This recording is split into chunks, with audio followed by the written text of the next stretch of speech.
Assalamualaikum warahmatullahi wabarakatuh. Hari ini nama saya Ahmad Aidil Aiman bin Ahmad Razwan. Hari ini saya akan bahas kupas tajuk mengenai fitayammum li qiraatil Quran. Jadi poin yang saya dapat daripada hadis ini yang pertama ialah idza lam yajidil junubu awil haidhu ma'an tayammamu. Yang bermaksud jika orang itu berjunub atau perempuan yang haid tidak menemukan air, maka dia kena tayamum. Tayamum ni apa? Tayamum ialah kita ambil debu ataupun ganti sebagai wuduk. Sebab apa? Sebab ketiadaan air. Okey, baik. Okey, seterusnya poin yang kedua ialah fa in ahdathu haramat alaihi as-salat wa lam tahramu alaihi qira'atu wa julusu fil masajid. Jadi keterangan dan yang saya faham di sini ialah jika dia berhadas haram atasnya mengerjakan solat. Jadi yang hadas yang masuk kat sini bukan hadas besar, tapi ialah hadas kecil. Sebab apa? Kalau kita berhadas besar, kita tak boleh solat, betul. Dan bila kita berhadas kecil pun kita tak boleh solat. Tapi kenyataan atau keterangan yang seterusnya ialah dia beritahu ialah walam tahrumun qira'ah wal julusu fil masajid, yang bermaksud tidak haram membaca Al-Quran dan duduk di dalam masjid. Yang ni kesimpulan ni nak beritahu jika kita berhadas kecil kita haram untuk solat, dan kalau kita berhadas besar pun kita haram untuk solat. Tetapi kat sini keterangan dia membawa maksud untuk hadas kecil. Bila seorang tu hadas kecil, dia tak boleh solat, haram. Tetapi dia boleh baca Quran dan dia boleh duduk di dalam masjid. Okey, baik. Okay, kita sambung dengan seterusnya adalah ذكر على أصحاب الشافعي أنه إذا تيمموا في الحضرة استباح الصلاة ولا يقرأ بعدها ولا يجلس في المساجد. Okay, apa yang dimaksud ini keterangan ialah sebahagian ulama pengikut Asy-Syafi'i berkata bahawa jika dia bertayamum di tempat tinggalnya, maka dia diperbolehkan ataupun dia dibolehkan solat.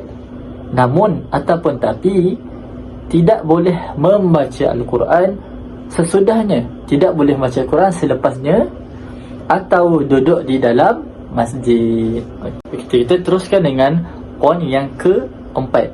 Poin keempat kat sini yang saya jumpa ialah kat sini dia bagi tahu walau taya'ama was-salah wa hara'a thumma ra'a ma yalzamuhu isti'maluhu fa innahu yahrumu alaihi al-qira'ah wa jami'u ma yahrumu 'ala al-junubi hatta yaktasila. Yang bermaksud terjemahan yang saya jumpa ialah sekiranya dia bertayamum kemudian solat. Lepas dia contoh, sekiranya dia bertayamum, dia tengah tayamum, kemudian dia solat dan baca Al-Quran, kemudian dia mendapati air, maka dia wajib memakai air itu.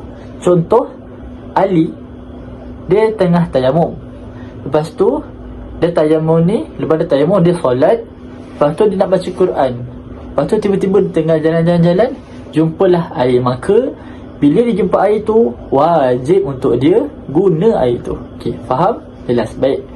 Okey, seterusnya air tu pula digunakan untuk membersihkan hadas, kerana hukumnya haram melakukan ibadah tersebut sehingga dia mandi.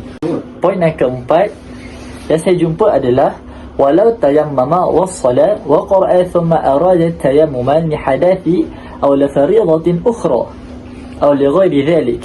Okey, apa yang saya dapat terjemahan ialah seandainya dia bertayamum kemudian solat dan membaca Al-Quran, kemudian ingin bertayamum kerana berhadas. Faham? Jelas terangannya? atau untuk mengerjakan solat fardu lainnya, maka tidak haram atasnya membaca Al-Quran, kerana inilah pendapat yang sahih dan terpilih. Okay, baik. Sambung yang poin yang terakhir adalah wajhun li ba'di ashabi Syafi'i annahu la yajuzu wal ma'ruf al awal. Okey, apakah maksud terjemahannya? Okey, maksud terjemahannya adalah terdapat pendapat dari sebahagian pengikut Asy-Syafi'i yang mengatakan hal itu tidak boleh. Hal yang mana? Hal yang kedua tadi. Kita boleh rujuk pada yang kedua tadi. Dan sambungan adalah pendapat yang lebih terkenal ataupun pendapat yang biasa yang kita dengar adalah pendapat yang pertama. Jadi itu sahaja daripada pandangan saya. Wabillahi taufiq wal hidayah. Assalamualaikum warahmatullahi wabarakatuh. Assalamualaikum warahmatullahi taala wabarakatuh. Nama saya Muhammad Azri Desa Farudin. Saya akan bahaskan tentang Tayamum Qiraatil Quran. Kawan boleh buka muka surat 95. Okey. Tentang hadis slide saya yang petang ini tentang ba'd ashab Syafi'i. Sebagai ulama Syafi'i mengatakan wa yuharramu 'alaihi qiraatil qariyas solat. Haram baginya baca Al-Quran di luar solat. Maksud yang saya terangkan tentang haramnya baginya baca Al-Quran di luar solat terdapat dua hadas, iaitu hadas besar dan hadas kecil. Okey, saya akan terangkan yang pertama, iaitu hadas besar. Hadas besar tentang ayat yang saya tadi terangkan. Okey, sebenarnya jumhur ulama mengatakan bahawa tak boleh baca Al-Quran walaupun sedikit, sehingga kan dia telah mandi wajib. Okey, sebab dalam satu hadis mengatakan bahawa orang yang berjunub tidak boleh baca Al-Quran walaupun sedikit. Okey, itu tentang hadis besar yang masukkan wa yuharramu 'alal qiraatu kharijas solat. Okey, yang kedua hadis kecil pula. Hadis kecil pula boleh baca Al-Quran di luar solat walaupun tidak keadaan wuduk, tapi selalunya lebih afdal kita mengambil wuduk lah, senang cerita. Okey, persoalannya qiraatul al-Fatihati fi wajhain. Adakah haram baginya baca Al-Fatihah? Terdapat dua aspek. Sambung As-Sakhil Mukhtar. As-Sakhil Mukhtar apa? Yang betul dan terpilih daripada jumhur sebagai ulama Syafi'i kata situlah. Dan dia kata la yuharramu balla yajibu. Dia tak larang, maka tetapi wajib.